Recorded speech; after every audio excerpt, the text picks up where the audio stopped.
전주 서부 신시가지 한가운데 옛 대한방직 터를 어떻게 활용해야 할지 시민 공론화위원회가 청사진을 내놨습니다.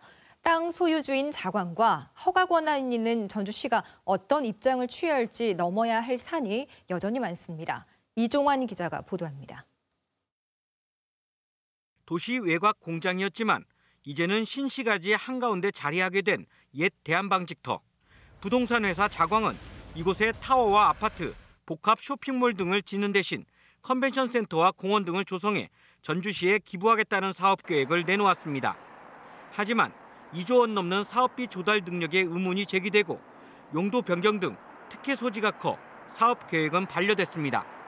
이 땅의 활용 방안을 놓고 논쟁이 이어지다 지난 5월 시민과 전문가들이 공론화위원회를 구성했고 5달 만에 3가지의 청사진이 나왔습니다.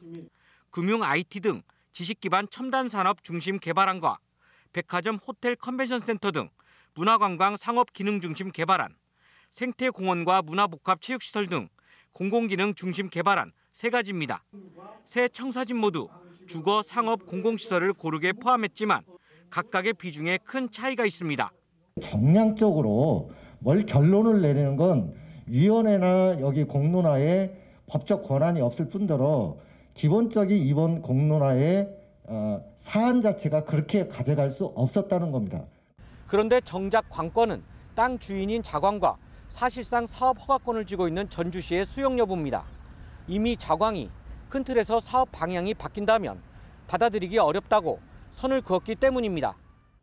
시민공론화위원회는 3개 개발안을 놓고 설문조사와 공론조사, 토론회 등을 열어 최종안을 도출할 계획입니다. 하지만 개발안의 내용이 구체적이지 않은 데다 전주 종합경기장 개발안과 비슷한 내용도 많아 어느 정도 실행에 옮겨질지는 여전히 미지수입니다. KBS 뉴스 이종환입니다. 네, 이어서 이양재 전주의 대한방직 부지 관련 시민 공론화위원장과 함께 오늘 발표된 시나리오 내용 자세하게 짚어보겠습니다. 네, 안녕하십니까? 네, 안녕하세요. 네, 앞서서 이제 3개 시나리오에 대한 내용 또 장단점 리포트를 통해서 살펴봤습니다. 네. 시나리오별 특징 간단하게 다시 한번 정리해 주시죠.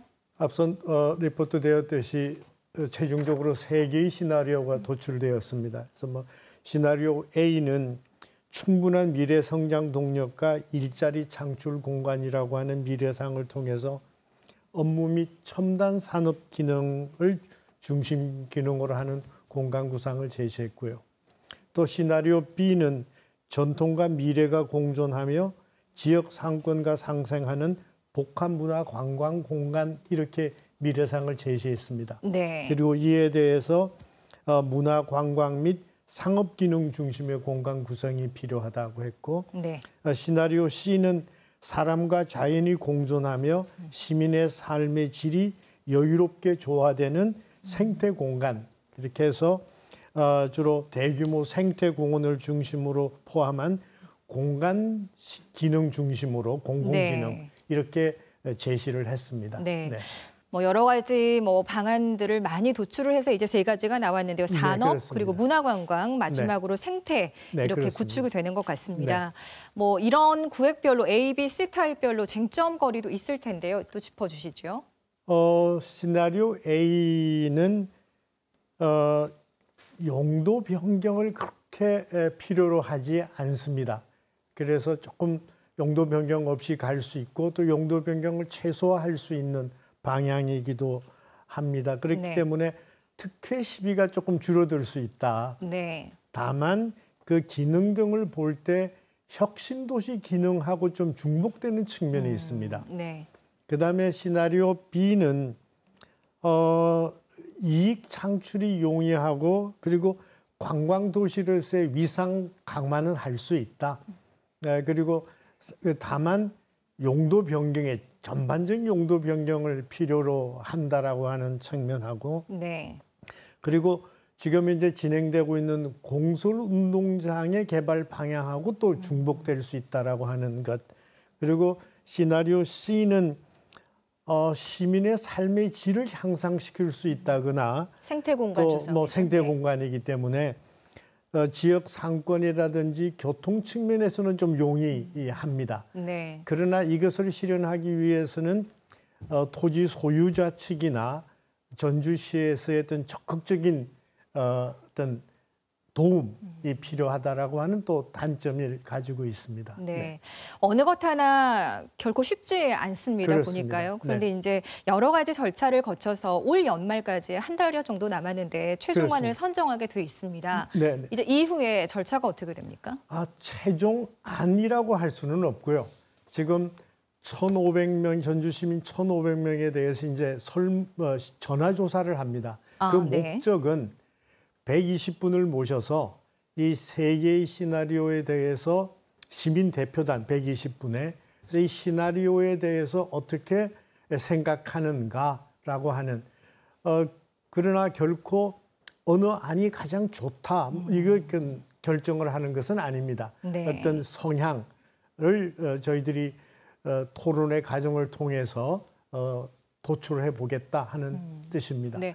위원장님 이거 하나 여쭤보겠습니다. 네. 이제 가장 중요한 건 개발 주체인 자광이 있을 것이고 그렇습니다. 승인권자인 전주시가 있습니다. 결국에는 이 둘의 수용하느냐 마느냐 이게 관건일 텐데 그렇습니다. 이런 위원회의 결정이 어떻게 수용이 될까요? 글쎄 그것은 뭐 저희들이 수용이 된다 안 된다라고 결정적으로는 얘기하기는 굉장히 어렵고요. 네. 뭐 자광에서도 받아들여야 되고 또 전주시에서도 또 어떤 받아들여야 되겠죠. 다만 저희들은 시나리오 워크숍과 시민 참여단을 통해서 이러한 방향이 좋겠다고 제시되었다. 네. 그래서 그렇기 때문에 앞으로 더 많은 논의 과정이 필요하다. 저희들은 그렇게 생각을 합니다. 네. 그리고 현 대합방직 부지의 어떤 미래상이라고 하는 것이 그것만이 아니고 공술운동장이라든지 혁신도시라든지 3호 사단이라든지 이런 개발 방향과 맞물려 있기 때문에 앞으로도 충분한 논의가 더 필요하다 이렇게 생각하고 있습니다. 네. 오늘 나온 내용 먼저 오늘 잘 들었습니다. 앞으로도 네. 애써 주십시오. 고맙습니다. 네.